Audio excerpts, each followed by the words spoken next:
वीर बहादुर सिंह पूर्वांचल विश्वविद्यालय जौनपुर के 29वें दीक्षांत समारोह की अध्यक्षता कर रही महामहिम राज्यपाल एवं कुलाधिपति परम आदरणीय श्रीमती आनंदीबेन पटेल जी, मुख्य अतिथि श्री सुनील दत्त जी, विशिष्ट अतिथि के रूप में उपस्थित हमारे बड़े भाई एवं प्रदेश के उच्च शिक्षा मंत्री माननीय योगेंद्र उपाध्याय जी, विश्वविद्यालय की सम्मानित कुलपति प्रोफेसर वंदना सिंह जी, यहाँ पे राज्यसभा सांसद सीमा उपाध्याय जी भी हैं, दूसरी द्विवेदी जी, कार्य परिषद एवं विद्या परिषद के सम्मानित सदस्यगण, समस्त सम्मानित आचार्य बंधु तथा विश्वविद्यालय के अधिकारी, कर्मचारी, प्रशासनिक अधिकारीगण एवं मीडिया के पत्रकार बंधुओं, उपाधि प्राप्तकर्ता एवं स्वर्ण पदक प्राप्त करने वाले विद्यार्थियों, स्कूल से आए प्रिय बच्चों, उपस्थित भाइयों एवं बहनों। सबसे पहले मैं उपाधि एवं पदक प्राप्त करने वाले सभी छात्र छात्राओं को बहुत बहुत बधाई देती हूँ और उनके उज्जवल भविष्य की शुभकामनाएं देती हूँ। साथ ही साथ आपके माता पिता, आपके गुरुजनों को भी बहुत बहुत बधाई देती हूँ। अभी आपने उपाधियां प्राप्त की, आपने पदक प्राप्त किए, इसको प्राप्ति करने में आपकी मेहनत, आपका त्याग, आपकी तपस्या, इसका प्रतिफल है ये। अब आप किस तरह से इसका प्रयोग अपने परिवार, अपने समाज, अपने राष्ट्र के लिए करेंगे, ये बहुत बड़ी जिम्मेदारी आपके ऊपर है। अब राष्ट्र आपसे उम्मीद करता है कि आप राष्ट्र को क्या देंगे। आपका परिवार आपसे उम्मीद करता है, आपका विश्वविद्यालय आपसे उम्मीद करता है और मुझे पूरी आपसे उम्मीद है कि आप अपनी शिक्षा, आप अपनी योग्यता का प्रकाश से स्वयं तो आप प्रकाशित होंगे ही, आप उसके प्रकाश से चारों तरफ प्रकाश फैलाने का काम करेंगे।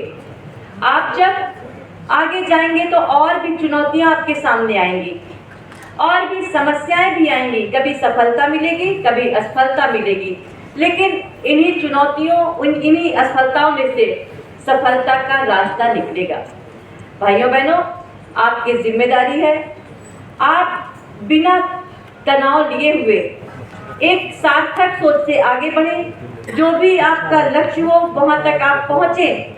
और आप ऐसे समय पे डिग्री ले रहे हैं जब आज हमारा देश आज़ादी के 75 वर्ष पूरा कर चुका है और हम लोग एक नए देश की तरफ आगे बढ़ चुके हैं। भारत बदल चुका है। आपको पता होना चाहिए कि हमारे यशस्वी प्रधानमंत्री जी कहते हैं 2047 तक हमारा देश पूर्ण विकसित बनेगा और उसमें सबसे बड़ा योगदान हमारे युवाओं का होगा, इन छात्राओं का होगा।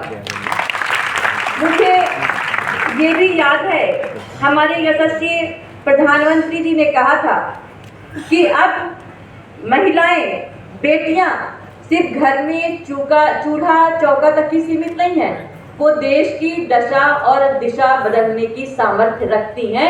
ऐसी बेटियां हमारे सामने हैं।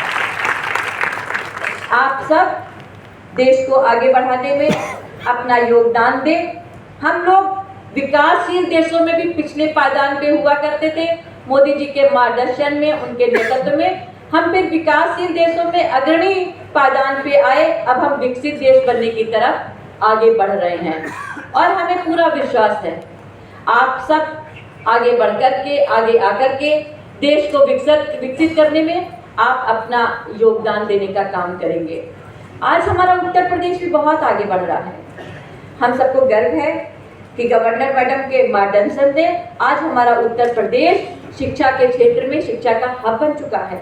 हमने क्वालिटी देने का काम किया है। हमने विश्वविद्यालय जहाँ पे नहीं थे वहाँ पे विश्वविद्यालय देने का काम किया। हमने डिग्री कॉलेज देने का काम किया और हमने देने का काम ही नहीं किया, इसके साथ में हमने आंगनबाड़ी से लेकर के विश्वविद्यालय तक की स्थिति को सुधारने का काम किया है। और ये सब तभी हो पाया जब एक सार्थक सोच को लेकर के, एक लक्ष्य को लेकर के हम सब आगे बढ़े हैं। भाइयों बहनों, हम सब अपने देश के लिए, अपने देश को क्या दे सकते हैं, इस सोच के साथ आपको आगे बढ़ना होगा। आप अपने परिवार के लिए तो सोचेंगे ही, आप अपने स्वयं के लिए तो सोचेंगे ही, लेकिन इसके साथ साथ में देश को आगे बढ़ाने में आपका क्या योगदान हो सकता है, ये भी आपको सोचना होगा। और जितने भी महापुरुष हुए वो एक संकुचित सोच के साथ ही नहीं जिए। उन्होंने अपना जीवन किस तरह से हम अपने देश के लिए क्या कर सकते हैं, राष्ट्र के लिए क्या कर सकते हैं, इस सोच के साथ उन्होंने काम किया और तभी आज हम सब उनको याद करते हैं। आप सबको आपके उज्जवल भविष्य की ढेर सारी शुभकामनाओं के साथ विश्वविद्यालय को भी मैं बहुत ढेर सारी शुभकामनाएं देती हूँ। इसके साथ मैं अपनी वाणी को विराम देती हूँ। बहुत बहुत धन्यवाद।